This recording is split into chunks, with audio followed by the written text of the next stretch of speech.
하나님 말씀 같이 보겠습니다. 출애굽기 35장 30절에서 36장 1절까지. 우리 하나님 말씀 35장 30절부터 36장 1절 한 목소리로 같이 읽겠습니다. 시작.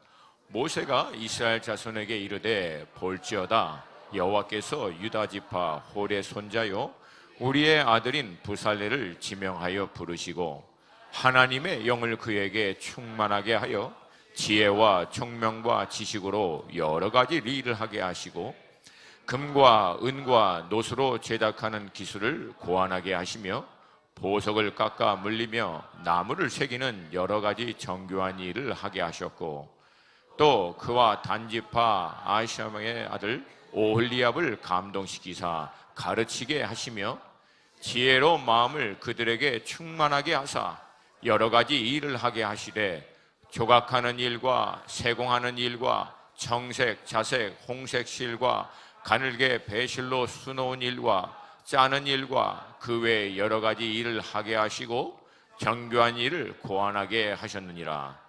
부살렉과 오홀리압과 및 마음이 지혜로운 사람 곧 하나님께서 지혜와 총명을 부으사 성소를 쓸 모든 일을 할 줄 알게 하신 자들은 모두 여호와께서 명령하신 대로 할 것이니라.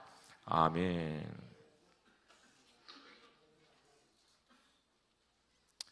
성경적 관점에서 보면은 세상에는 딱 두 종류의 사람으로 나눌 수 있습니다. 첫 번째는 예수 그리스도의 복음을 통해서 거듭난 사람이고요. 또 하나는 아직 복음을 듣지 못했거나 들었지만 그 예수 그리스도를 영접하지 못해서 아직은 거듭나지 못한 부류의 사람입니다. 그리고 거듭난 그리스도인들도 좀 더 세분화하여 보면 대략 세 부류의 그리스도인으로 볼 수 있는데요. 사실 이렇게 세 부류로 나누는 것이 제 개인적으로는 마음이 편하지는 않습니다. 그러나 이해를 돕고 편리상 그렇게 나눠 볼 수 있습니다.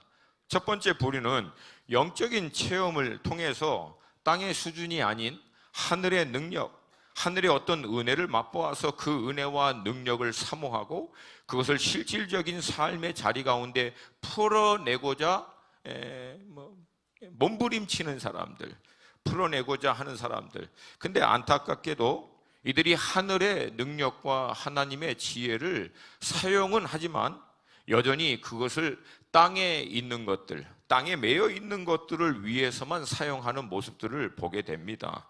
흔히 이런 사람들을 기복신앙 아니면 영어로는 이제 prosperity faith, 번영신앙이라고 흔히 얘기합니다. 이런 신앙을 추구하는 사람들의 믿지 않는 자들의 객관적인 입장에서의 표현은 경박하다라고 얘기합니다. 그러니까 우리는 뭔가 하늘의 신령한 것들을 풀어내고 능력을 나타내서 뭐 나름대로 의미 있다라고 얘기하지만 믿지 않는 사람들이 볼 때는 여전히 그리스도인들은 자기중심적이고 오히려 믿지 못한 사람보다도 더 못한, 그래서 너무 시끄럽고 요란하고 경박하기만 하다, 그런 평가를 받습니다.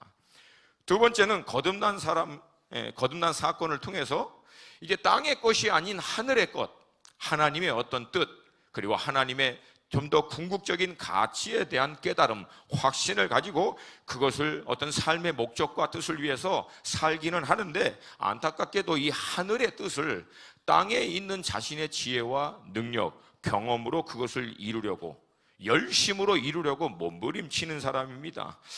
이런 사람들의 어떤 모습을 흔히 우리가 볼 때 이들은 종교인이다라고 흔히 일컬을 수 있다라고 하는 것입니다. 그리고 이런 사람들의 구체적인 특징은 우리가 십자가를 다른 데서 묵상할 필요 없이 이 사람들의 얼굴만 봐도 십자가가 얼마나 힘든지를 알 수 있어요. 왜?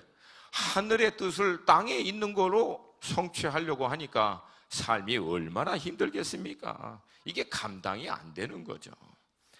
세 번째 부류는 여러분이 예측하겠지만 거듭난 사건을 통해서 영이 열려 하나님의 뜻, 하나님의 경륜을 이해하고 그 하나님의 경륜과 뜻을 하나님이 공급해 주시는 능력과 지혜로 감당하는 자들인 줄로 믿습니다.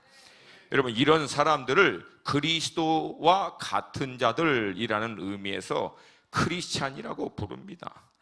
할렐루야! 할렐루야! 크리스찬의 특징, 내가 정말 크리스찬인가 아닌가 고민하지 마세요. 땅에 있는 것들을 위해 사나 하늘에 있는 것들을 위해 사는가, 그리고 그것을 구체적으로 이루어가는 과정에서 여전히 내 열심, 내 경험, 내 실력으로 하고 있는가, 아니면 하나님의 은혜와 능력을 위해서 하나님께 매달리고 있는가, 그것만 보면 내가 어떤 부류의 사람인지가 명확한 줄로 믿습니다. 뭐 혹시 네 번째 부류, 우리 꼭 리스트에 안 준 것을 또 찾는 은사들이 있어요. 그래서 뭐 하늘 거 찾다가 땅의 것도 찾고, 하늘 거 갖다 썼다가도 땅의 거 쓰는 사람은 어떤 사람입니까? 나도 몰라. 그런 사람은 일관성이 없는 사람이에요. 성경적으로 정한 마음이 없는 사람. 네. 여러분, 이제 질문을 드려야죠. 그러면 나는 첫 번째인가? 두 번째인가? 세 번째인가? 여러분, 어떤 부류의 사람이라고 생각하십니까? 네, 마음으로만 대답하세요. 근데 좀 더 민감하게 들어가면, 목사님 과연 그러면 첫 번째하고 두 번째 부류가 거듭난 사람이라고 얘기할 수 있습니까? 그거에 대해서는 제가 직접적으로 대답하지 않겠습니다. 곤란해요, 저도. 근데 여러분의 제 의중을 여러분은 대충 알 듯 알 것이라고 저는 믿습니다. 여러분, 성경을 자세히 보면요, 흔히 하나님의 사람이라고 기록되어 있는 자들을 보면 하나님을 위해서 스스로 알아서 어떤 일을 계획하고 자기 힘과 능력으로 행하는 케이스는 성경에 기록된 예가 없어요. 다시 말씀드립니다. 성경에서 흔히 하나님의 사람이라고 기록되어 있는 자들이 자기가 먼저 하나님을 위해서 어떤 일을 계획하고 자기 힘과 능력으로 하나님의 그 일을 하겠다라고 하는 사람은 없습니다. 오히려 자기가 먼저 이 일을 시작하는 경우에는 혼의 사람일 경우가 많고요, 임의로 자기의 생각과 계획대로 하면서 하나님을 섬긴다라고 착각하고 있는 거예요. 아울러 자신의 힘과 능력으로 하나님의 일을 이루었다라고 하는 기록도 성경에는 없어요. 여러분, 성경에 자신의 힘과 능력으로 하나님의 뜻을 온전히 이루었다라고 하는 사람이 나옵니까? 성경에는 그런 사람이 나오지 않습니다. 그래서 여러분, 성경을 통해서 우리가 일관되게 발견할 수 있는 하나님의 일의 패턴이 있어요. 패턴이. 첫 번째, 하나님이 계획하십니다. 하나님이 계획하십니다. 시대의 큰 경륜뿐만 아니라 그 시대 가운데 있는 민족과 나라와 족속, 그리고 그 안에 있는 각 믿음의 공동체도 그렇고, 공동체를 이루고 있는 지체 한 영혼 한 영혼을 향한 모든 뜻도 하나님이 태초 전부터, 모태에서 조성되기 이미 전부터 우리를 보셨고 우리를 향한 뜻을 아시고 그 뜻 가운데 우리를 인도하시는 줄로 믿습니다. 그래서 여러분, 거듭난 그리스도인들의 인생 최대의 관건은 결국 그리스도 예수 안에서 나는 무엇을 위해서 창조되었고 무엇을 위해서 하나님이 나를 구원하셨는가, 이걸 주님 안에서 발견하고 건강한 몸된 교회 공동체를 통해서 준비되어 그 부르심을, 그 하나님의 계획을 이루어가는 것이 가장 중요한 것인 줄로 믿습니다. 그래서 여러분, 성경의 패턴은 첫 번째, 하나님이 계획하세요. 그리고 두 번째, 하나님은 구체적이고 세밀하게, 어떤 경우에는요 너무 심하다 싶을 정도로 세세하게 하나님의 계획과 뜻을 말씀해 주십니다. 할렐루야. 그리고 그 하나님의 계획 가운데 우리 인생들을, 민족을, 나라를 초청하세요. 그리고 믿음의 사람들은 이 하나님의 초청에 응답하며 그분의 인도하심을 믿음으로 순종하며 따라갈 때 결국 자기 개인의 삶 가운데, 또한 민족 공동체 가운데 그 시대적인 하나님의 경륜을 이루는 하나님의 놀라운 사람으로 쓰임받게 되는 줄로 믿습니다. 다시 한번 강조드립니다. 하나님이 계획하십니다. 하나님이 계획하십니다. 우리 고목사님이 상반기 하반기에 기도 사역을 가시는 이유는 이걸 인정하기 때문에 그래요. 아멘입니까? 아멘입니까? 그러면 얼마나 구체적이고 세밀하게 하나님의 인도하심을 받을 수 있는가? 그것은 친밀함을 통해서 얼마만큼 내가 구체적으로 하나님을 신뢰하고 있느냐와 정확하게 비례합니다. 신뢰하는 만큼 구체적으로 말씀하세요. 신뢰하고 그분을 온전히 인정하는 만큼 하나님은 구체적이고 세밀하게 말씀해 주시는 줄로 믿습니다. 그럼 가장 좋은 예가 아브라함과 모세입니다. 창세기를 보면 하나님이 아브라함을 통해서 큰 민족을 이루고 그 민족에게 하나님은 가나안 땅을 주실 것을 계획하시고 아브라함을 하나님의 이 계획 가운데 초청합니다. 물론 아브라함은 늘 부족하고 연약하고 실수도 많이 해요. 하나님의 허락도 없이 이집트로 도망도 가고 그냥 하나님의 인도하심도 없이 그냥 첩을 통해서 아이를 낳아서 그게 지금도 어떻게 보면 중동 땅에 그 어려움의 뿌리가 되는 참 믿음의 조상이라고 보기에는 참 연약하고 부족한 부분이 많아요. 여러분, 그럼에도 불구하고 결국은 하나님은 아브라함을 통해서 이루려고 하신 당신의 뜻을 이뤄내십니다. 이유는 하나예요. 아브라함이 실수하고 부족하고 넘어졌지만 결국엔 하나님의 부르심에 그 선상에 그 길에 끝까지 따라간 거예요. 넘어져도 끝까지 따라간 거예요. 여러분, 인생은 이게 제일 중요해요. 아무리 성공하고 잘나도 하나님의 부르심 자리 그 길에 있지 않으면 실패입니다. 그게 루저예요. 그게 실패한 인생이에요. 그러나 몇 번이고 꺾이고 넘어지고 실수하고 그냥 우여곡절을 다 경험해도 여전히 하나님의 부르심의 그 길, 인도하심을 쫓아가고 있는 인생은 반드시 성공합니다. 주님이 반드시 이뤄내십니다. 할렐루야. 결국 아브라함을 통해서 이삭을 통해서 야곱을, 그리고 야곱을 통해서 요셉을 통해서 하나님은 그 아브라함 가족 전체를 애굽이라고 하는 큰 강대국의 보호 아래 큰 민족을 이룰 수 있도록 하십니다. 그리고 때가 차니까 하나님은 이 이스라엘 민족을 가나안 땅에서 불러내십니다. 언급한 대로 하나님이 계획하시고요, 하나님이 그 계획을 위해서 사람을 부르시고요, 사람은 그 하나님의 부르심에 순종했을 때 하나님은 결국은 당신의 뜻을 그 시대 가운데 그 공동체와 개인을 통해서 이루어내십니다. 할렐루야. 물론 모세 같은 사람이 가끔 가다가 자기가 뭔가 해보려고 합니다. 자기 힘으로 애굽의 모든 교육과 훈련도 받았죠. 나름대로 또 굉장히 높은 위치에 있어서 영향력도 행사할 수 있다라고 나름 계산이 되었다라고 생각합니다. 그래서 뭔가 자신의 이제 정체성을 발견하고 난 다음에 핍박받는 내 민족을 위해서 뭔가 자기가 하겠다라고 했지만 결과는 애굽 사람 한 명 돌로 죽이고 생명에 위협받고 결국은 광야로 도망가는 것으로 끝납니다. 여러분, 이게 사람의 생각대로 사람의 힘으로 하는 일의 한계를 우리에게 정확하게 보여주고 있는 예입니다. 아멘입니까? 그래서 여러분, 막 자기 그 자신감에 자기 뭔가 실력과 능력에 충만한 사람들은요 하나님이 잘 안 써요.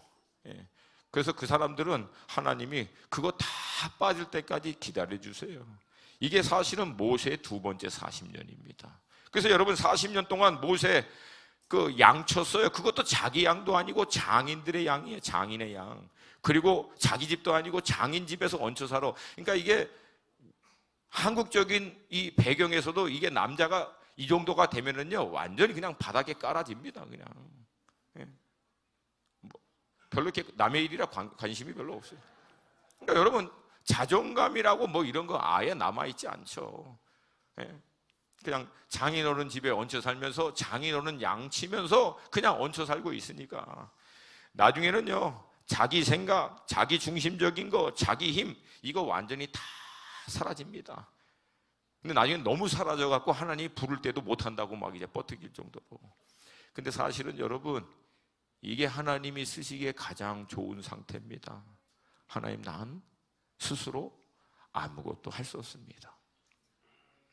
하나님, 나는 안 됩니다. 내 힘으로 안 됩니다. 할렐루야.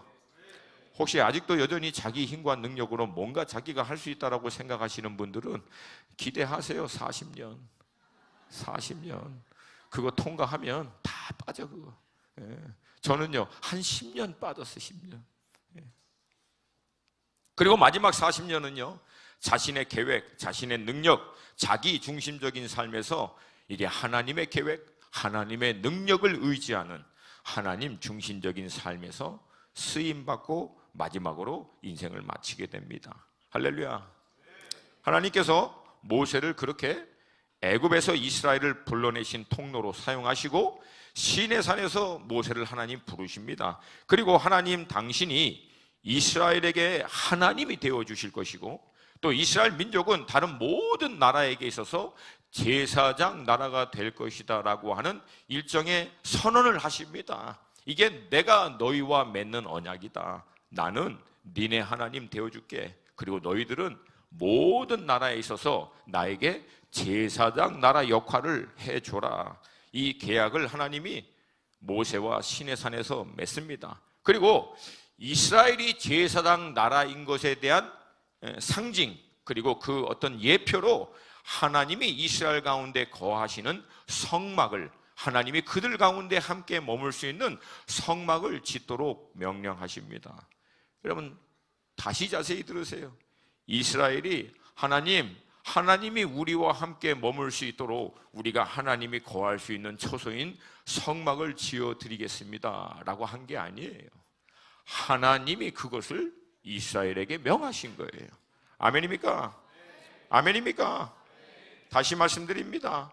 하나님이 당신의 계획을 우리에게 말씀하십니다. 그럼 우리는 그 하나님의 계획에 믿음으로 반응하면서 순종하는 겁니다. 아멘. 아멘. 저희 우리 더비 목사님들은요, 지난 10년 동안 이거를 너무나 많이 경험해 봤어요. 너무나 많이 경험해 봤어요.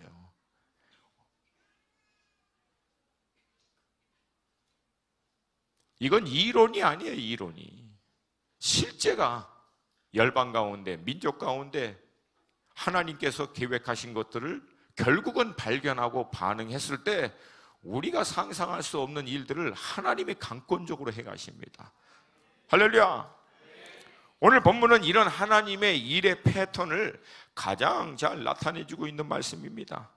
시내산에서 모세를 부르시고 난 다음에 하나님께서 이스라엘 가운데 거하실 성막을 세울 것에 대해서 구체적이고 세밀하게 말씀하십니다. 그래서 성막, 증거계, 떡상, 등잔대, 향단, 그리고 번제단, 물두명, 그 외 성막에 필요한 모든 물품 하나하나에 대한, 자세히 들으세요, 수치, 사이즈, 재료, 문향, 그 다음에 위치, 그리고 어떻게 배합할 것까지도 하나님이 다 말씀하세요. 어떻게 보면 너무 심하다 싶을 만큼 세세하고 구체적으로 모세에게 하나님이 다 말씀해 주십니다. 여러분, 이런 하나님이 지금 이 시대에는 알아서 해 하겠습니까? 당신의 몸인 교회에게 알아서 해 니네들이 하겠냐고요. 핏값으로 사신 우리 한 사람 한 사람, 하나님의 형상으로 친히 창조하신 우리 한 사람 한 사람에게는 어떻게 한번 나를 한번 감동시켜봐, 알아서 한번 멋있게 계획하고 해봐 하시겠냐고요.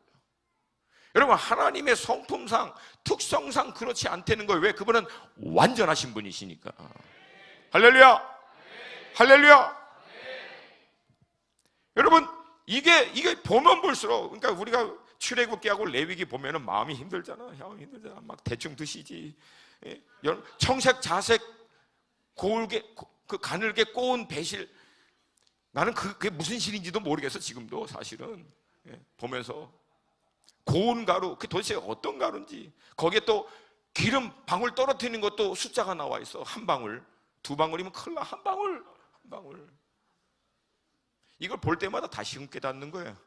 매우 구체적이시다. 매우 세밀하시다. 드시는 떡 하나도 가루하고 기름 몇 방울까지도 얘기하신 하나님이 우리 인생들을 향해서는 얼마나 세밀하고 구체적으로 말씀하시고 인도하시기를 기뻐하시겠습니까? 할렐루야. 할렐루야. 그러나 재밌게도 이제 이 모든 계시를 모세에게 다 주고 난 다음에 하나님이 그 일을 모세에게 시키지 않고요, 하나님이 지명하여 부르신 자가 있다라고 얘기합니다. 비록 모세가 이스라엘 백성들을 애굽 땅에서 구원해 낸 사람이고 시내산에서 이 모든 성막에 대한 계시를 다 받은 정작 당사자임에도 불구하고 그것을 구체적으로 만드는 일에는 모세가 아니고 하나님이 따로 지명하여 부른 자가 있다라고 얘기합니다.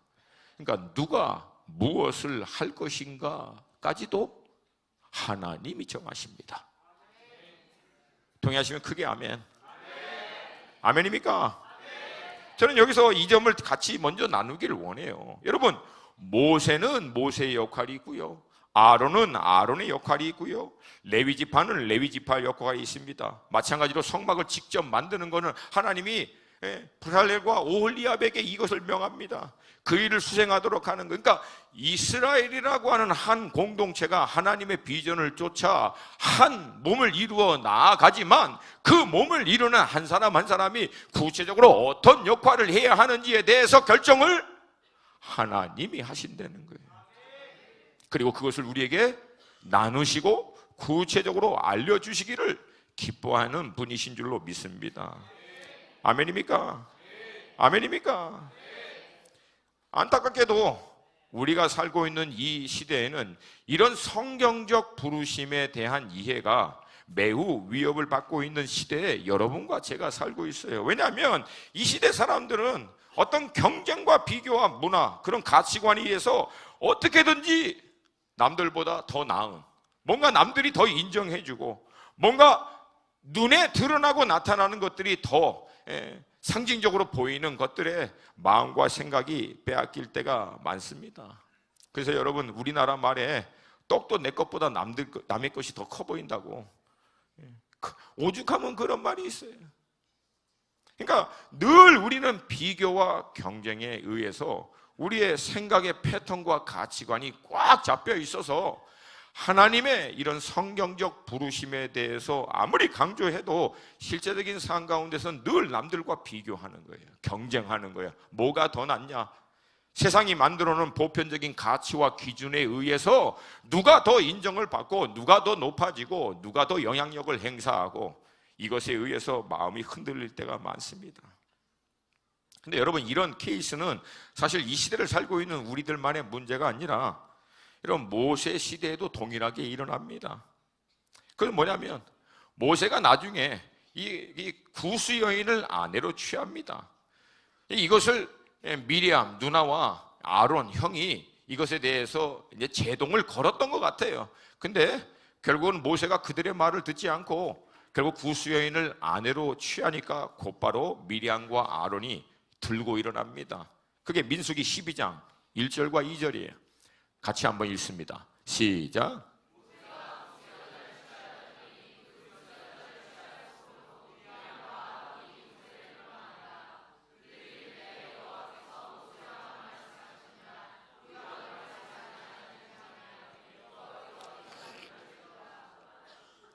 아멘.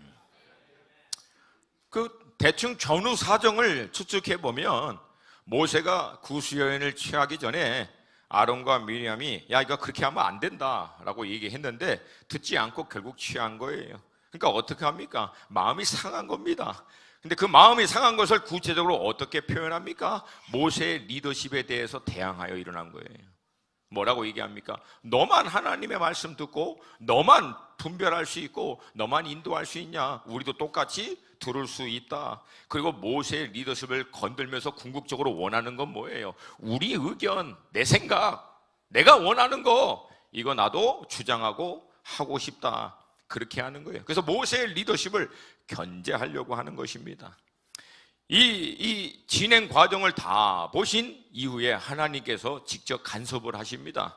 그게 민수기 12장 5절부터 10절이에요. 같이 읽습니다. 시작. 여호와께서 구름 기둥 가운데로부터 강림하사 장막문에 서시고 아론과 미리암을 부르시는지라. 그 두 사람이 나아가매. 잠깐, 여러분, 하나님이 아론과 미리암을 부르실 때부터 지혜로운 사람은 알아야 돼. 빨리 이해하시겠죠? 하나님 왜 불렀을까? 아멘입니까? 여러분, 성경 말씀을 보면은 하나님이 이 일을 행하는데 순서가 나와요. 순서가 첫 번째 단계에서 빨리 깨닫는 자들이 지혜로운 줄로 믿습니다. 불렀어. 이 일 막 시작하자마자 그럼 이거 something wrong, 뭔가 잘못됐구나. 아멘. 아멘입니까? 따뜻한 터치가 임하기 전에 깨달을 수 있는 지혜가 있기를 축복합니다. 이어서 있습니다. 6절 시작. 이르시되 내 말을 들으라. 너희 중에 선지자가 있으면 나 여호와가 환상으로 금으로 그와 말하기도 하거니와 내 종 모세와는 그렇지 아니하니 그는 내 온 집에 충성함이라.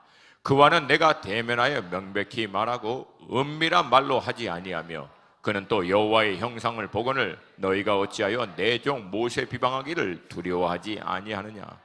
여호와께서 그들을 향하여 진노하시고 떠나심에 구름이 장막 위에서 떠나갔고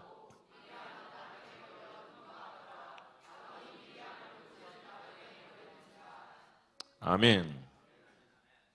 결론적으로 여호와께서 모세의 리더십의 반기를 들고 일어난 두 사람에게 뭐라고 말씀하신 걸까요? 그냥 제 식으로 아주 짧게 풀이해서 얘기해 드리면 네 자리 지켜, 네 자리 분수 넘지 말고 내가 그어놓은 자리 지키라는 거예요. 아멘입니까? 뭐 더 아름답게 설명할 필요 없어요. 내가 리더로 세운 것은 모세고 너희 둘은 모세의 리더십을 옆에서 조력하고 돕는 자로 세운 거다라고 하는 자리매김, 위치를 정확하게 얘기하는 겁니다. 아멘입니까? 물론 리더도 사람이라 완벽하진 않아요. 자신의 한계와 연약한 부분이 조금 있을 수는 있어요. 그러나 여러분, 한 가지를 우리가 분명히 조심스럽게 살펴봐야 합니다. 하나님께서 기름 부어 세우신 리더가 하나님의 계획과 하나님의 뜻을 정말 경청하고 따라가는 자가 맞다면 여러분 순종해야 하는 줄로 믿습니다. 아멘입니까? 아멘입니까? 그럼에도 불구하고 확인하고 싶으신 분들은 한번 해보세요. 제가 예언을 하는데 따뜻한 터치가 임합니다. 근데 안타깝게도 참 이 부르심에 대한 문제가 우리에게 늘 그렇게 쉽게 말처럼 해결이 잘 안 되는 것 같아요. 여러분, 불과 얼마 안 있다가 이번에는요 레위 지파 가운데 고라, 다단, 온이 당을 지어서요 회중 가운데 리더십 250명과 함께 들고 일어납니다.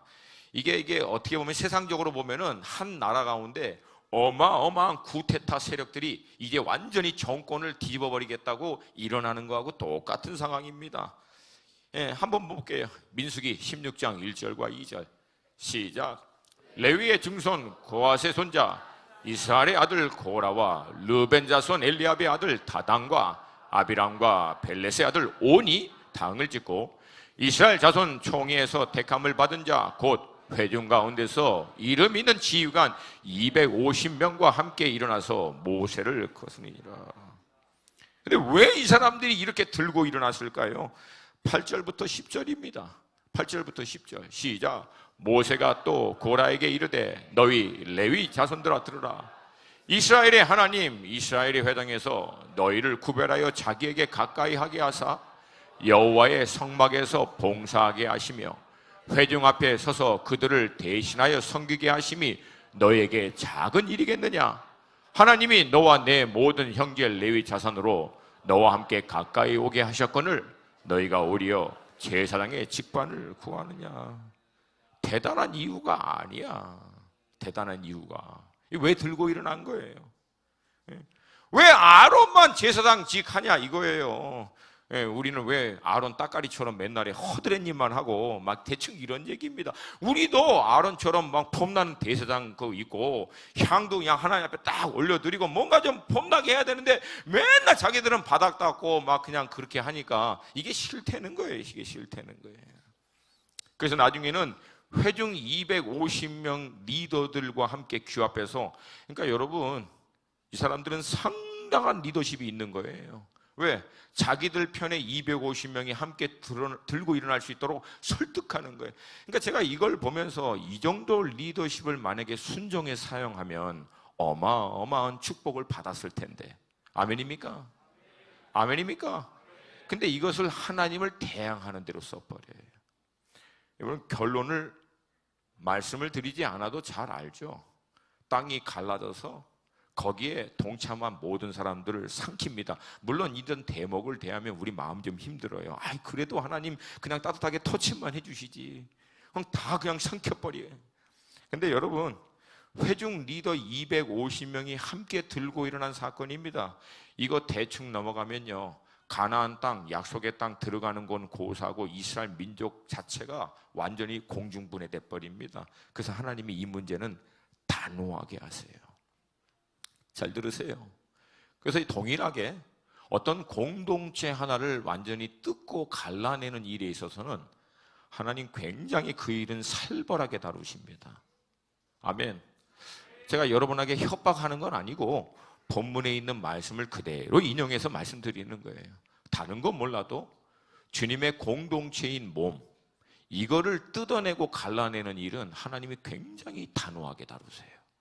그래서 여러분, 우리에게 주신 리더십, 지혜, 능력을 몸인 교회를 가르는 게 아니라 온전히 세우고 온전히 붙들어 주는데 사용되는 여러분이 되시기를 주님의 이름으로 축복합니다.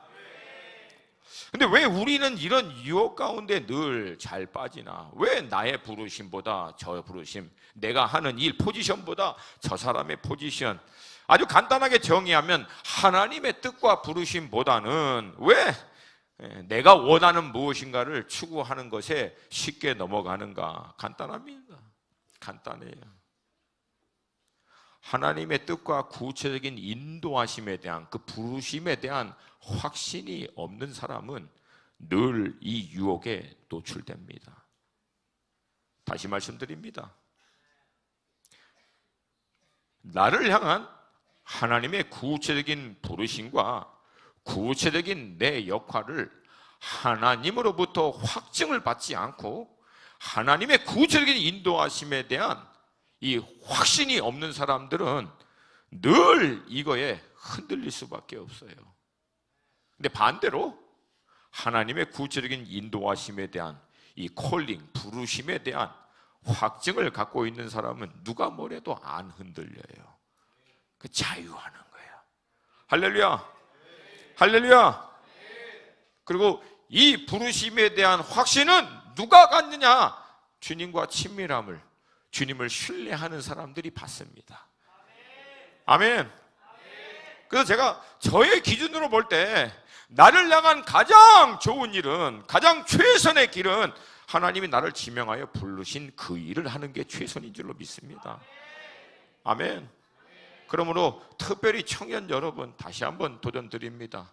여러분 개개인들을 향한 하나님의 구체적인 부르심을 발견하시고 이뤄가시고, 그 부르심을 발견하고 이뤄가는데 여러분들에게 도움이 되는 게 뭐냐면, 이 몸인 공동체에게 주신 비전을 쫓아 나아갈 때 나는 이 몸 안에서 어떤 구체적인 역할과 어떤 일들을 통해서 하나님의 이후 내 개인적인 부르심을 쫓아서 나아가는 것들을 준비할 것인가.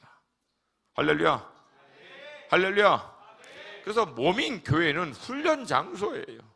여러분 개개인들의 전문적인 영역, 개개인을 향한 궁극적인 부르심, 그 소명을 쫓아 나아가는 것들을 어떻게 준비하고 이뤄가는 것인지를 여러분이 교회 안에서 내가 이 교회에 하나님이 나를 붙여주신 구체적인 부르심의 자리가, 역할이 무엇인지를 발견하고 그것을 준비하고 이뤄가는 과정을 통해서 하나님이 그걸 준비시킨다는 거예요. 놀랍도다. 이게 하나님의 지혜예요. 하나님의 지혜. 아멘입니까? 그래서 좀 여러분의 자리를 발견하시기를 도전드립니다. 여러분 제가 이렇게 교회를 다니면 교회 청소하고 비닐포대 막 하고 막 이렇게 여기저기 다니고 하는 친구 보면 얼마나 이뻐 보이는지 몰라. 인간이 내 눈에도 이뻐 보이는데 하나님은 어떨까요? 하나님이 보실 때는 여러분 여호와를 알라, 힘써 여호와를 알라. 아멘입니까? 취업이 안 되고 힘은 남아도는 청년 여러분, 나와서 일하시기를 도전드립니다. 아멘. 여러분 그래서 하나님이 나를 지명하여 불러주신 그 일이 나를 향한 최선이에요. 아멘. 여러분 아시다시피 최근에 저는 이제 딜레마에 빠진 거예요. 왜? 이제 다니다 보니까 이게 돈 들어갈 때가 너무 많은 거예요. 결국 하나님의 일을 하려면 사람하고 돈인데, 뭐 사람은 어떻게 모아지는다 싶은데 이게 늘 재정이 딸리는, 오죽했으면 우리 6명이 은행이나 털까 지금 막 벨소리를 다 하고 있는 거예요 지금. 예? 제가 요즘에 부업이 삥 뜯고 다니는 거잖아. 삥 뜯고 다니는 거. 그래서 내가 한동안 내가 그냥 차라리 비즈니스를 할까? 근데 여러분 만약에 내가 비즈니스를 하면 이게 얼마나 힘들겠습니까? 하는 나도 힘들고 나 때문에 주변에 있는 여러분도 얼마나 힘들겠어요. 불보듯 뻔하게 보이지 않아요? 여러분, 그 비즈니스가 성공할까요? 내가 봐도 성공 안 돼. 근데 오죽했으면. 여러분, 이건 비즈니스 할 사람이 아니야. 나는 그냥 이거 해야 돼. 나는. 아멘입니까? 아멘입니까? 마찬가지로 또 비즈니스에서 하나님의 재정을 통하여 하나님의 나라에 흘러보낼 사람들은 또 그렇게 해야 돼요. 각자 전문적인 영역에서 자기의 그 영역에서 그 일을 감당해서 하나님이 원하시는 일들을 해야 할 사람들은 해야. 근데 그런 친구들이 또 막 기도하다가 은혜 받으면 막 신학교 가고 나도 목회자가 돼야 되는 게 아니. 하지마, 제발 하지마. 다 그거 하면 우리는 뭐 먹고 살라고. 하지마, 제발 하지마. 그리고 이거 만만치 않아. 이 분야도 먹고 사는 거 힘들어. 여기도 이게 쉬운 일이 아니야. 이거 아니, 이건 쉬워 보이나 보지. 앞에 나와서 뒷다 소리만 지르면 이게 되는 건 줄 알아? 이거 나름대로 어려워요. 먹고 사는 게. 이것도 결국 여러분이 주님 안에서 발견해야 되는 거예요. 교회 안에서의 내 역할, 또 이 세상 가운데서 나는 구체적인 어떤 부르심과 역할을 해야 하는지를 주님 안에서 씨름하고 발견하고 그것을 확증받는 사람들은 흔들리지 않아요. 누가 뭘 하고 뭐가 잘 나가고 성공하고 신경 안 써. 왜? 주님이 나를 부르셨다. 할렐루야. 오늘 본문은 하나님이 당신의 계획을 이루기 위해서 지명하여 부른 자들이 있다고 얘기합니다. 이 30절 말씀이에요. 함께 읽습니다. 30절 시작.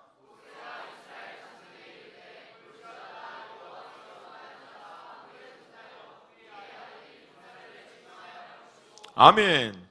지명하여 부르시고 난 다음에 그들에게 그 일을 감당할 수 있도록 하나님의 영을 부어주신다고 얘기합니다. 그게 31절, 34절, 36장 1절이에요. 함께 31절부터 시작. 하나님의 영을 그에게 충만하게 하여 지혜와 총명과 지식으로 여러 가지 일을 하게 하시되 또 그와 탄지파 아사막의 아들 오홀리압을 감동시키사 가르치게 하시며 부살렉과 오홀리압과 및 마음이 지혜로운 사람 곧 여호와께서 지혜와 총명을 부으사 성소에 쓸 모든 일을 할 줄 알게 하신 자들은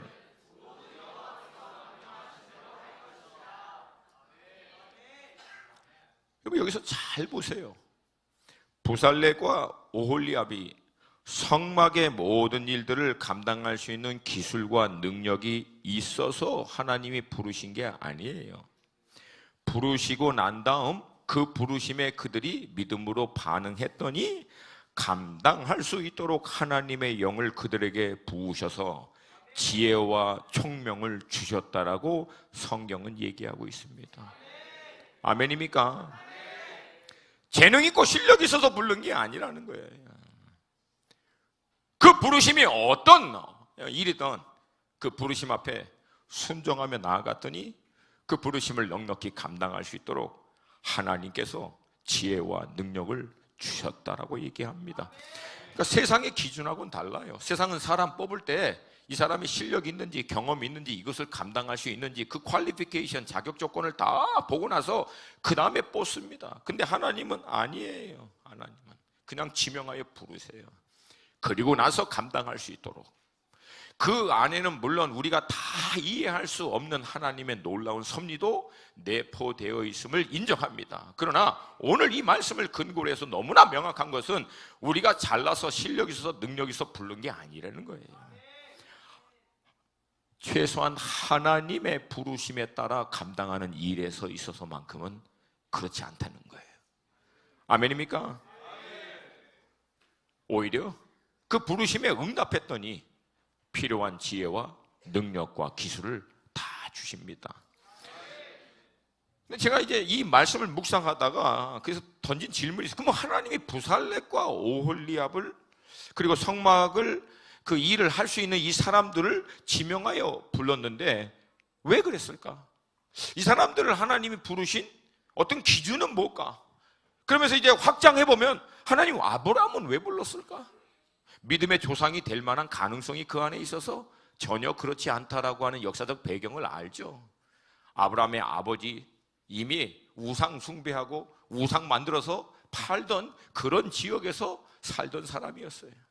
모세는 왜 불렀을까요? 물론 뭐 준수하게 생긴 건 맞아요. 그 외에 다른 이유는 찾아보기 힘들어. 아론은 왜 제사장으로 불렀을까요? 레위 지파는, 기드원은, 입다는, 더 나아가서 12명 제자는 예수님이 도대체 하나님이 무슨 기준으로 이 12명을 택하셨을까? 제가 그래서 다시 한번 좀 곰곰이 생각해 봤어요. 성경에 나온 많은 하나님의 사람들이 하나님으로부터 콜링을 받습니다. 그럼 하나님이 이 사람들을 뭘 기준으로 해서 불렀을까? 여러분, 제가 아무리 둘러봐도요, 대답은 모르겠다는 거예요. 몰라요. 왜 불렀는지 잘 모르겠어. 그러니까 이 부르심만큼은 그냥 결국은 전적인 하나님의 주권이다라고 인정할 수밖에 없어. 아멘입니까? 우리를 창조하신 하나님, 또 우리의 모든 것을 누구보다 잘 아시는 하나님께서 우리가 살고 있는 이 시대의 하나님의 경영을 위해서 누가 무엇을 해야 할지를 가장 잘 아신다라고 믿습니다. 그리고 그 하나님의 뜻에 따라, 주권에 따라 우리를 부르신 줄로 믿습니다. 물론 거기 안에는 여러 가지 복합적인 요소가 있지만 간단하게 내린 결론은 몰라요. 하나님 나를 왜 이 자리로 불렀을까요? 뭘 잘해서 그게 아니라는 거 누구보다 잘 아는 사람입니다. 여러분, 제가 뭐 나오니까 말을 막 목사님 막 어마어마하게 이거 10번 이상 봤어요. 10번 이상.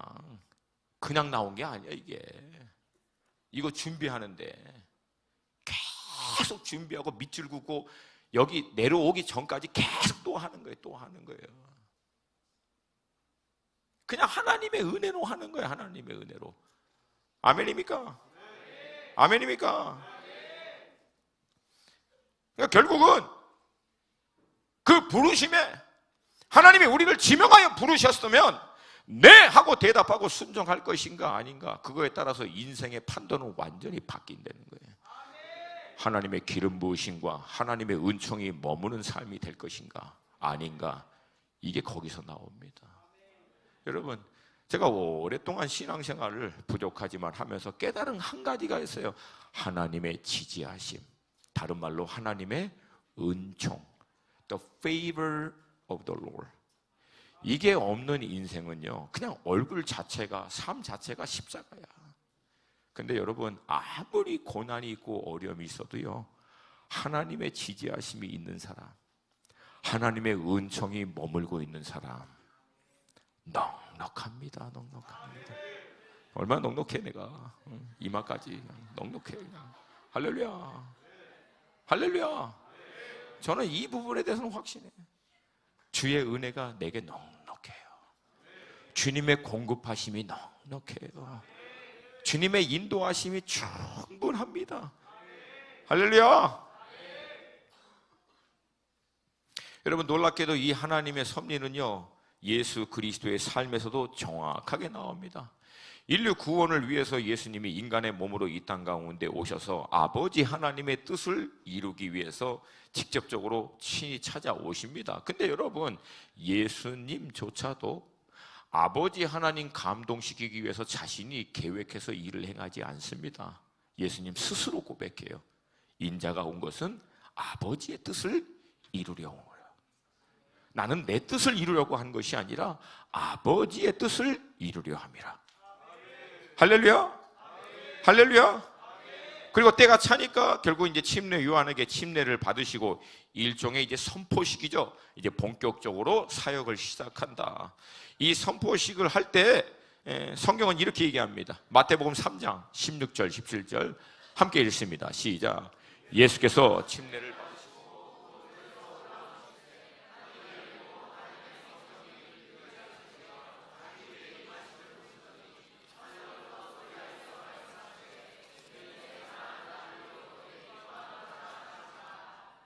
아멘. 이때 메시아이신 예수님 위에 성령이 비둘기같이 내려 임하시는 사건을 누가가 이사야 61장에서 나오는 메시아에 대한 예언의 말씀을 인용해서 누가복음에서 이렇게 기록해 놓습니다. 누가복음 4장 18절과 19절 시작. 주의 성령이 내게 임하셨으니 이는 가난한 자에게 복음을 전하게 하시려고 내게 기름을 부으시고 나를 보내사 포로된 자에게 자유를, 눈먼 자에게 다시 보게 함을 전파하며 눌린 자를 자유롭게 하고 주의 은혜의 해를 전파하게 하려 하심이라. 아멘.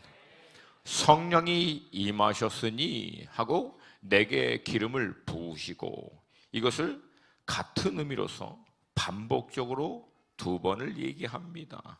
즉 성령의 임하심, 기름 부으심을 같이 사용하고 있는 거예요. 이사야도 그렇고 누가도 그렇습니다.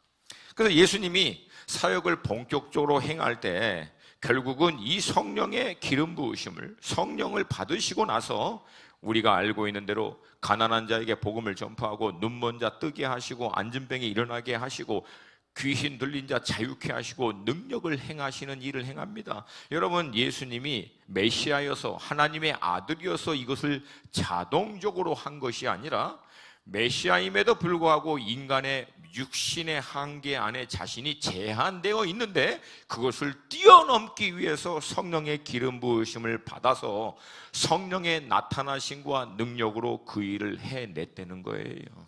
그래서 예수님이 너희도 내가 한 것을 할 수 있고 이보다 더 큰 일도 할 수 있다라고 말씀하신 줄로 믿습니다. 마찬가지로 요한 1서에서 보면 요한은 이 기름 부으심에 대해서 다음과 같이 얘기합니다. 20절과 27절 시작. 너희는 거룩하신 자에게 기름 부음을 받고 모든 것을 아느니라. 너희는 주께 받은 바 기름 부으심이 너희 안에 거하나니 아무도 너희를 가르칠 필요가 없고 오직 그의 기름 부으심이 모든 것을 너희에게 가르치며 또 참되고 거짓이 없으니 너희를 가르치신 그대로 주 안에 거하라.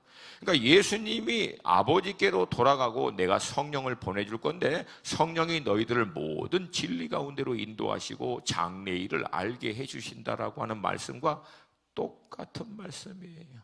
성령님이 그렇게 역사하신다. 기름 부으심을 통해서 그렇게 역사하신다. 할렐루야, 할렐루야. 그래서 여러분, 집회 때나 어떤 큰 사역이 이제 막 시작될 때 우리가 간절히 기도하면서 주의 성령을 우리에게 부어달라고, 성령의 기름 부으심으로 임해달라고 우리가 그렇게 표현하는 거예요. 물론 이게 신학적으로나 성경적으로 얼마나 정확한 표현이냐 아니냐에 대해서는 솔직히 자세하게 말씀드리는 것이 불가능합니다. 왜? 지난 2000년 동안 이 성령 하나님의 역사를 인간의 언어와 인간의 로직, 인간의 어떤 이성, 이 논리로 설명을 수많은 사람들이 시도했지만 결론적으로는 아무도 그것을 정확하게 내릴 수 없었다라고 하는 거예요. 물론 그럼에도 불구하고 성령 하나님의 역사에 대해서 몇 가지 분명한 건 있어요. 첫 번째, 우리가 먼저 예수 그리스도를 우리의 구주와 주인으로 영접하면 성령 하나님이 우리 가운데 임하시고 우리를 인치셔서 우리가 하나님의 자녀인 것을 확증시켜 주십니다. 아멘. 그리고 그 성령 하나님께서 인치신 후에 우리 안에 내주하셔서 우리가 어디를 가든 우리와 동행하여 주시는 것을 믿습니다. 고린도 후서 1장 21절 22절 함께 읽습니다. 시작. 우리를 너희와 함께 그리스도 안에서 굳건하게 하시고 우리에게 기름을 부으신 이는 하나님이시니 그가 또한 우리에게 인치시고 보증으로 우리 마음에 성령을 두셨느니라. 여기서도 기름 부으심에 대해서 또 얘기하고 있어요. 성령의 기름 부으심의 역사, 그리고 또 인치시는 역사, 우리와 함께 성령을 주셔서 동행하게 하시는 역사. 할렐루야. 그리고 이 성령님이 단순히 인치시고 우리 가운데 거하실 뿐만 아니라 이 성령 하나님으로 충만하라고 또 성경은 우리에게 명령하십니다. 아멘. 술 취하지 말라, 이는 방탕한 것이니 오직 성령으로 충만함을 받으라. 아멘. 아멘. 스데반 집사도 순교하기 전에 스데반이 성령으로 충만하여 라고 얘기하는데, 이 성령으로 충만하여 라고 하는 역사는요, 어떤 인격의 변화, 성품의 변화, 내적인 변화를 의미하지 않아요. 그때 스데반 집사가 성령으로 충만하여 본 것은 하늘의 계시가 열리는 하나님 차원의 계시가 임한 겁니다. 아멘입니까? 그래서 이게 성령 충만으로 부르든 성령의 기름 부으심으로 부르든 뭘 어떻게 부르든 간에 성령 하나님이 우리 가운데 행하시는 역사는 명확하게 두 가지로 볼 수 있어요. 하나는 우리 안에 충만하게 거하신 그분이 우리의 속사람을 강건하게 하시고 우리의 인격과 성품을 변화시켜 예수님 닮아가도록 하시는 줄로 믿습니다. 아멘. 그러나 동시에 이 성령님이 우리의 속사람과 인격만이 아니라 우리 인간이 이해할 수 있는 이해와 능력의 차원을 뛰어넘어 우리의 차원으로는 비교할 수 없는 힘과 능력과 지혜로 강권적으로 우리 가운데 역사하는 것도 믿습니다.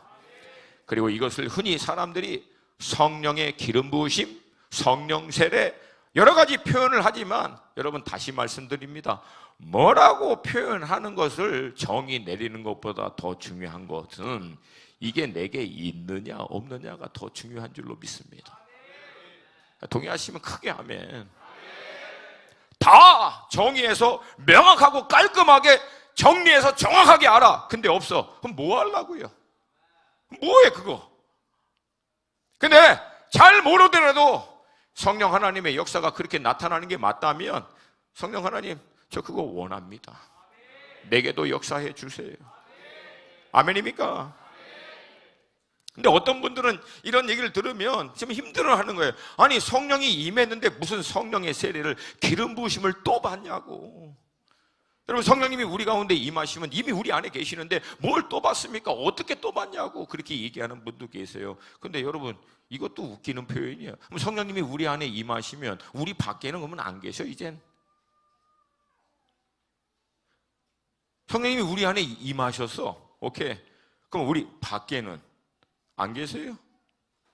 그러면 우리 가운데 임하신 그분이 또 다른 차원에서 우리 가운데 역사할 수 있어요 없어요? 하면 안 돼. 이미 임했기 때문에. 여러분 성령 하나님은 우리 안에 계시지만 모든 곳에 계시는 줄로 믿습니다. 아멘입니까? 성령 충만도 마찬가지. 문자적 의미의 성령 충만은 컵을 채우고 넘어나는 상태예요. 성령 충만이라고 하는 것의 영적인 의미는 성령 하나님이 우리의 모든 인격과 영을 완전히 다스리시고 통치하셔서 우리의 모든 행사를 그분의 인도하심에 따라 행하는 것을 얘기하는데 이것의 문자적인 의미는 그분이 나를 꽉 채우고 넘쳐나는 상태야. 그러면 성령 하나님이 내 안에 계셔야 되니까 넘쳐나면 안 돼요? 들어오세요 해야 되나? 안에만 계세요. 나가면 안 돼요. 그럼 성령 충만을 어떻게 받아? 차고 넘쳐서 흘러서 다른 사람에게도 영향력을 주고 있는 상태인데. 아멘입니까? 아멘입니까? 결론은요, 성령 하나님의 모든 역사는 우리 인간의 언어와 논리로 다 표현하고 설명하기는 불가능하다라고 하는 것입니다. 제가 개인적으로 사모하고 좋아하는 뉴욕 타임스퀘어 교회를 세우신, 지금은 고인이 되신 데이빗 위컬슨 목사님이라고 하는 분이 계십니다. 이분이요, 술, 마약, 돈, 음란, 어둠의 영으로 가득한 뉴욕 맨하탄 한복판에 지금의 타임스퀘어 교회를 세우신 분이십니다. 이분이 이제 이 기름 부으심에 대해서 말씀하실 때 정말 겸손한 분이세요. 이분이 얘기하는 거예요. 그분 다 자기는 이걸 이해할 수도 설명해 줄 수도 없다라고 얘기합니다. 그럼에도 불구하고 이분이 다음과 같이 얘기합니다. 나는 성령의 역사를 다 설명하거나 이해할 수는 없습니다. 그러나 기름 부으심이 있는 사람과 없는 사람은 압니다. 기름 부으심이 있는 말씀과 전혀 그게 없는 말씀은 압니다. 여러분 하다못해 기름 부으심이 있는 찬양과 없는 거 알아 몰라요? 알아요 몰라요? 흔히 우리 얘기하잖아요. 기름 부으심이 없는 그 월십은 월십이 아니라 6으로 드리는 거라고. 6으로 영으로 드리는 게 아니라 6으로 드리는 거예요. 6으로. 여러분 아무리 영적으로 민감하지 못해도요, 하나님의 성령의 기름 부으심이 역사하는 현장은 압니다 다들. 아멘입니까? 예, 이분이 이제 너무나 뉴욕의 그 열악한 상황을 보고 70년대 말에 그 땅에 가서 그 땅을 위해서 막 마음이 아파하고 있을 때 하나님이 이분에게 그 뉴욕 맨하탄 한복판에다가 교회를 세우라고 하는 마음을 주시는 거예요. 근데 이분이 이거는 뭐 웬만해서는 도저히 감당할 수 없는 일이었기 때문에 그때 하나님께 기도했다 그래요. 하나님, 20대 내가 받았던 기름 부으심 40대 받았던 기름 부으심으로는 안 됩니다. 더 깊은 차원, 더 강력한 차원의 새로운 기름 부으심으로 임해 주시옵소서. 그러면 하나님이 나를 이 구체적인 부르심에 부르신 거라고 제가 믿겠습니다 하고 그분이 맨하탄 바닥에 무릎 꿇은 거예요. 그리고 기도 시작한 거예요. 기름 부으심을 주시면 나는 순종하겠습니다. 그때 하나님의 성령의 강력한 기름 부으심을 이분이 경험하고 70년대 말 뉴욕 맨하탄 한복판에 지금의 타임스퀘어 처치를 세우셔서 마약 중독자, 매춘부들, 알코올 중독자, 그냥 말도 안 되는 사람들 전도하고 제자 삼아서 지금은 100개국이 넘는 다민족들이 모이는 어마어마한 교회를 세워내십니다. 할렐루야, 할렐루야. 이미 그전에도 기름 부으심을 경험했지만 더 다른 차원의 강력한 하나님의 일을 위해선 또 다른 차원의 더 강력한 차원의 기름 부으심이 필요한 줄로 믿습니다. 여러분, 지금 각자의 영적인 상황이 어떤지는 잘 몰라도 지금 여러분의 어떤 영적인 상태, 영적인 기름 부으심에 만족하지 마세요. 여러분, 더 강력한 기름 부으심은 더 강력한 하나님의 역사, 사역의 현장으로 우리를 인도하십니다. 할렐루야, 할렐루야. 그래서 우리 태완전 선생님 말씀처럼 더 원합니다, 더 원합니다. 할렐루야, 할렐루야. 여러분, 더 갈급하세요. 더 갈급하세요. 더 갈급하세요. 여러분, 내가 힘이 남아서 소리 지르는 게 아니에요. 갈급해서 소리 지르는 거지. 더 원해서 소리 지르는 거지. 주님, 더 부어주시옵소서. 더 역사해 주시옵소서. 더 깊게 들어가게 하여 주시옵소서. 더 깊은 차원으로 인도하여 주시옵소서. 더 강력한 기름 부으심으로 임하여 주시옵소서. 더 부어 주시옵소서. 제가 시작 전에 얘기했잖아요. 우리의 삶 가운데 문제와 위기와 어려움과 난관과 뭐 이런 것들이 있는 게 문제가 아니라 그것을 돌파해낼 수 있는, 넉넉히 이겨낼 수 있는 더 깊고 높은 강력한 차원의 기름 부으심이 없는 게 근본적인 문제라는 거예요. 이 기름 부으심이 우리 가운데 충만할 때 넉넉히 이겨낼 줄로 믿습니다. 감당할 수 있는 힘을 주실 줄로 믿습니다. 근데 이 데이비드 위컬슨 목사님이 이 기름 부으심에 대해서 말씀하시면서 한 가지를 얘기합니다. 이 기름 부으심에는 대가가 따른다는 거예요. 기름 부으심을 원하십니까? Do you want the anointing of the Holy Spirit? 얘기하는 거예요. There's a cost. 이 기름 부으심에는 대가가 있습니다. 데이비드 목사님 말씀하십니다. 이 기름 부으심의 대가는 하나님의 얼굴을 구하는 거라는 거예요. 하나님의 임재 안에서 머물러서 기름 부으심이 임할 때까지 몸부림치며 버텨내는 거예요. 그게 임할 때까지 거기만 버텨서는 거예요. 할렐루야, 할렐루야, 할렐루야. 누가 박사학위는 엉덩이로 딴다고 그러더라고요. 머리로 하는 게 아니라 결국 박사학위는 엉덩이로 딴. 근데 뭐 내가 고 목사님 보니까 그건 아닌 것 같고, 하여튼 근데 그만큼 버텨낸다. 나는 새로 영적인 관점, 기름 부으심은 엉덩이로 하는 거. 기름 부으심은 뭘로 받는다? 엉덩이로 받는 거야. 기름 부으심은 엉덩이로 받아요. 다시 한번, 기름 부으심은 엉덩이로 받는 거예요. 어떻게 하면 목사님 기름 부으심 받을 수 있습니까? 받을 때까지 머물르는 거예요. 받을 때까지 버티려는 거야. 주님이시구나, 주님이시구나, 이 마음은 안다는 거예요. 그때까지 버티려는 거예요. 지쳐도 버티려는 거예요.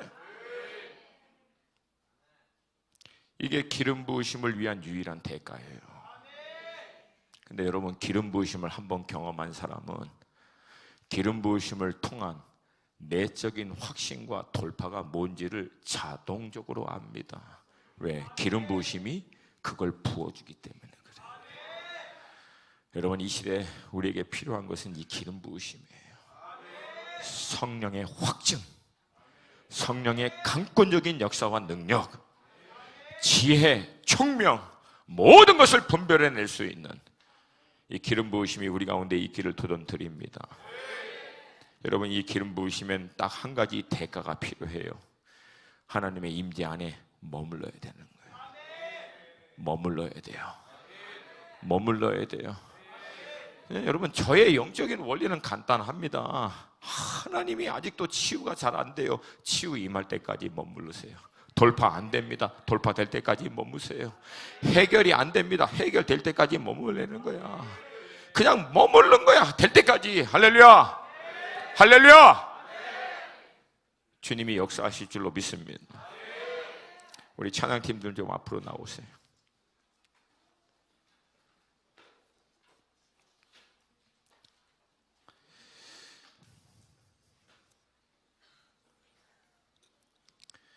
지지난 달이죠. 우리가 이 출애굽기를 끼니로 묵상했던 게, 처음엔 제가 이 말씀을 묵상하면서 이 부살렙과 오홀리압의 사건을 보면서 하나님이 부살렙과 오홀리압을 지명하여 부르더니 이 사람들로 하여금 성막의 모든 그 일을 감당할 수 있도록 하나님의 영을 부어주시고 지혜와 총명과 기술을 하나님이 감당케 해 주시게 했구나. 그러면서 하나님, 저는 하나님의 종으로 불러주셨는데 특별히 하나님께서 선교를 위해서 동원하고 사람을 훈련하고 열방으로 보내는 일에 하나님 저를 불러주셨는데 하나님, 기름 부어 주시옵소서.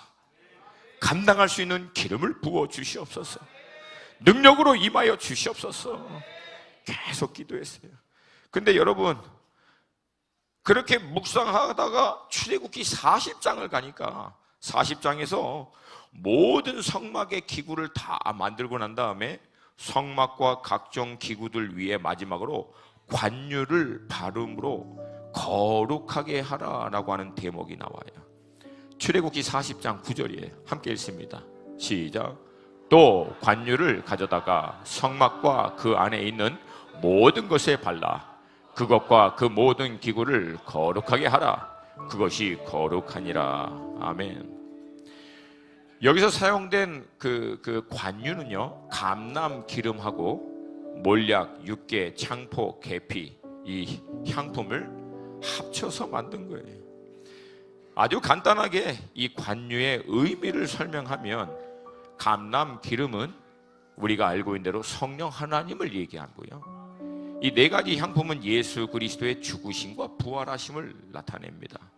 그러니까 종합적으로 이 관유라고 하는 것의 신약적 관점에서의 해석은 예수 그리스도의 죽으심과 부활하심을 믿는 자들에게 임하는 성령 하나님의 기름 부으심을 의미하고, 이는 거룩하게 구별된 자다라고 하는 확증과 함께 이제 앞으로 거룩한 기름 부으심, 그렇게 구별된 용도로 구별된 자로 쓰임받기에 합당하도록 하나님이 확증시켜 주시는 사건을 얘기합니다. 할렐루야, 할렐루야. 그렇게 모든 일을 다 마치고 난 다음에 최종 결론이 뭐냐면 40장 34절 35절입니다. 함께 읽습니다. 시작. 구름이 회막에 덮이고 여호와의 영광이 성막에 충만하며 모세가 회막에 들어갈 수 없었으니.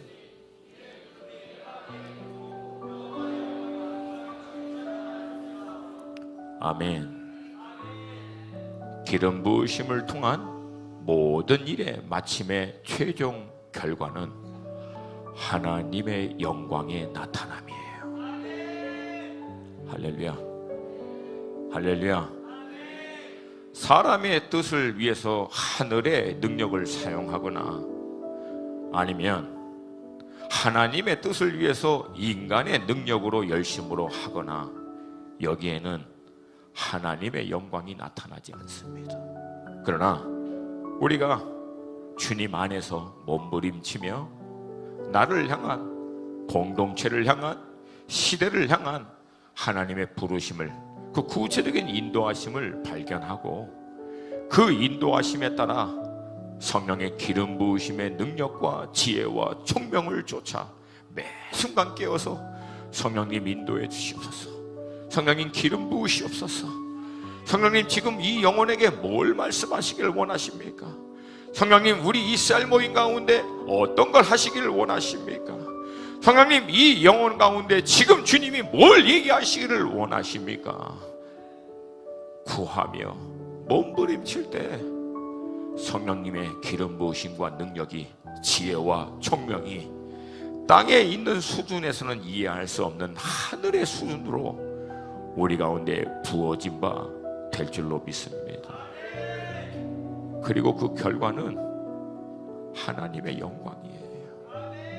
하나님의 영광이 나타나는, 할렐루야.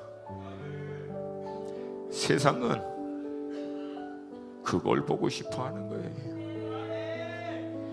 인간이 만들어낸 그 어떤 것으로도 흉내낼 수 없는 하나님의 영광. 하나님이 하셨구나, 하나님이시구나, 주님이시구나. 이게 여러분과 제 삶 가운데 나타나야 되지 않겠습니까? 이게 우리 교회 가운데 나타나야 되지 않겠습니까?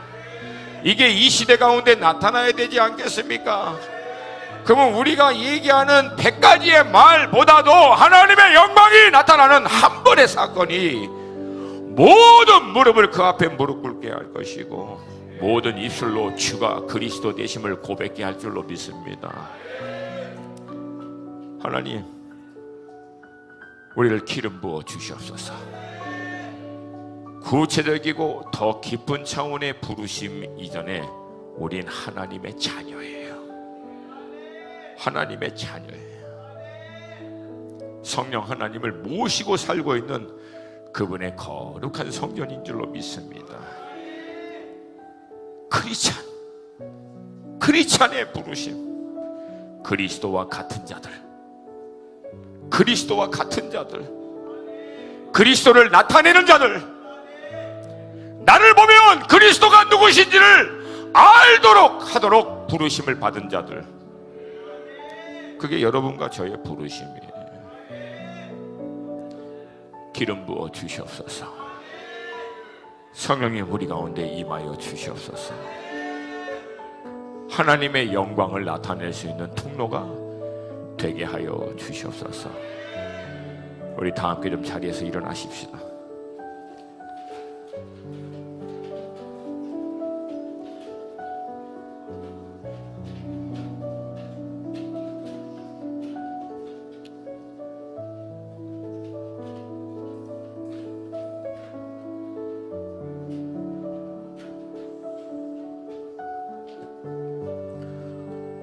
오늘 본문은 얘기합니다. 그 기름 부으심이 우리에게 모든 것을 생각나게 하실 것이라고. 기름 부으심이 여러분들이 구체적으로 어떤 콜링, 부르심과 어떤 역할을 해야 할지를 알게 해 주실 줄로 믿습니다.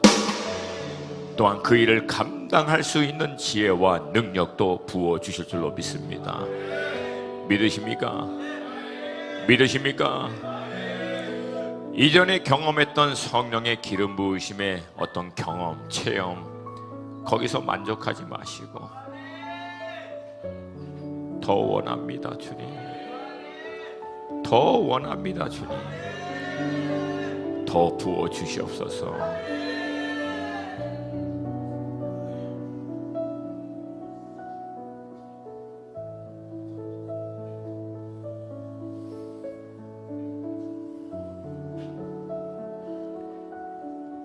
제 안에 있는 감동이 이거예요.